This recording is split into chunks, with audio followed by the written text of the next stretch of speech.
ಸಂಕ್ರಾಂತಿ ಇದು ಕೇವಲ ಎಳ್ಳು ಬೆಲ್ಲ ಹಂಚುವ ಹಬ್ಬವಲ್ಲ.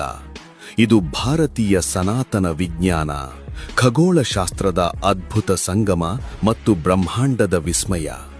ಇದರ ಹಿಂದಿನ ರಹಸ್ಯಗಳನ್ನು ಕೇಳಿದರೆ ಪ್ರತಿಯೊಬ್ಬ ಭಾರತೀಯನಿಗೂ ಹೆಮ್ಮೆಯಾಗುತ್ತೆ. ನಂಬರ್ 1, ಸಾವನ್ನೇ ಕಾಯುವಂತೆ ಮಾಡಿದ ಭಾರತೀಯ ವಿಜ್ಞಾನ. ಮಹಾಭಾರತದ ಪಿತಾಮಹ ಭೀಷ್ಮರು ಅರ್ಜುನನ ಬಾಣಗಳಿಂದ ಇಡೀ ದೇಹ ಜರಡಿಯಾಗಿದ್ದರು. ಹನಿ ನೀರಿಲ್ಲದೆ ರಕ್ತ ಸೋರುತ್ತಿದ್ದರು. ಬರೋಬ್ಬರಿ 58 ರಾತ್ರಿಗಳು ಪ್ರಾಣ ಬಿಡದೆ ಕಾದಿದ್ದರು. ಯಾಕೆ ಗೊತ್ತಾ? ಅವರಿಗೆ ಬೇಕಿದ್ದಿದ್ದು ದಕ್ಷಿಣಾಯನ ಎಂಬ ಕತ್ತಲಲ್ಲ, ಅವರಿಗೆ ಬೇಕಿದ್ದಿದ್ದು ಉತ್ತರಾಯಣ ಎಂಬ ಮೋಕ್ಷದ ಬಾಗಿಲು. ಸೂರ್ಯ ಮಕರ ರಾಶಿಗೆ ಬರುವವರೆಗೂ ಯಮನನ್ನೇ ಗೇಟ್ ಪಾಸ್ ಇಲ್ಲದೆ ತಡೆದು ನಿಲ್ಲಿಸಿದ ಆ ಛಲದ ಹೆಸರೇ ಸಂಕ್ರಾಂತಿ. ಸಾವನ್ನೇ ಗೆದ್ದು ನಿಂತ ಭೀಷ್ಮ ಕಾಯ್ದಿದ್ದು ಈ ದಿನಕ್ಕಾಗಿ. ಮಕರ ಸಂಕ್ರಾಂತಿ ಕೇವಲ ಹಬ್ಬವಲ್ಲ, ಅದು ಬೆಳಕಿನ ಪಯಣ.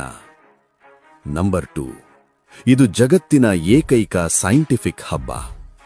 ಬೇರೆ ಹಬ್ಬಗಳಂತೆ ಇದರ ದಿನಾಂಕ ಬದಲಾಗಲ್ಲ. ಪ್ರತಿ ವರ್ಷ ಜನವರಿ 14 ಅಥವಾ 15ರಂದೇ ಈ ಹಬ್ಬ ಬರುವುದು ಒಂದು ವಿಶೇಷ.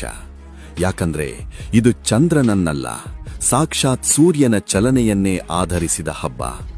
ಸಾವಿರಾರು ವರ್ಷಗಳ ಹಿಂದೆಯೇ ಟೆಲಿಸ್ಕೋಪ್ ಇಲ್ಲದ ಕಾಲದಲ್ಲೇ ಸೂರ್ಯನ ನಡೆಯರಿತಿದ್ದ ನಮ್ಮ ಋಷಿಮುನಿಗಳ ವಿಜ್ಞಾನಕ್ಕೆ ಒಂದು ಸಲಾಂ ಹೇಳಲೇಬೇಕು. ನಂಬರ್ 3, ಕಾಶ್ಮೀರದಿಂದ ಕನ್ಯಾಕುಮಾರಿವರೆಗೆ ಹೆಸರೇ ಬೇರೆ, ಉಸಿರೊಂದೇ.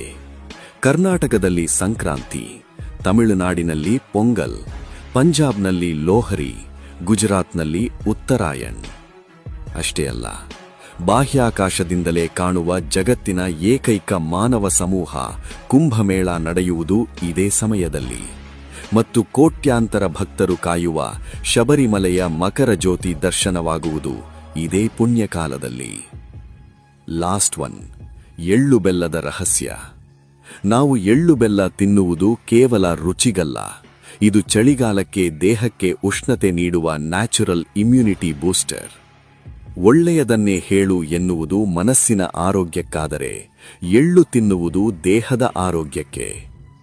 ಬನ್ನಿ, ಕತ್ತಲಿಂದ ಬೆಳಕಿನೆಡೆಗೆ, ಅಜ್ಞಾನದಿಂದ ಸುಜ್ಞಾನದ ಕಡೆಗೆ ನಡೆಯೋಣ. ಇದು ನಮ್ಮ ಸಂಸ್ಕೃತಿ, ನಮ್ಮ ಹೆಮ್ಮೆ. ಎಲ್ಲರಿಗೂ ಮಕರ ಸಂಕ್ರಾಂತಿ ಹಬ್ಬದ ಹಾರ್ದಿಕ ಶುಭಾಶಯಗಳು.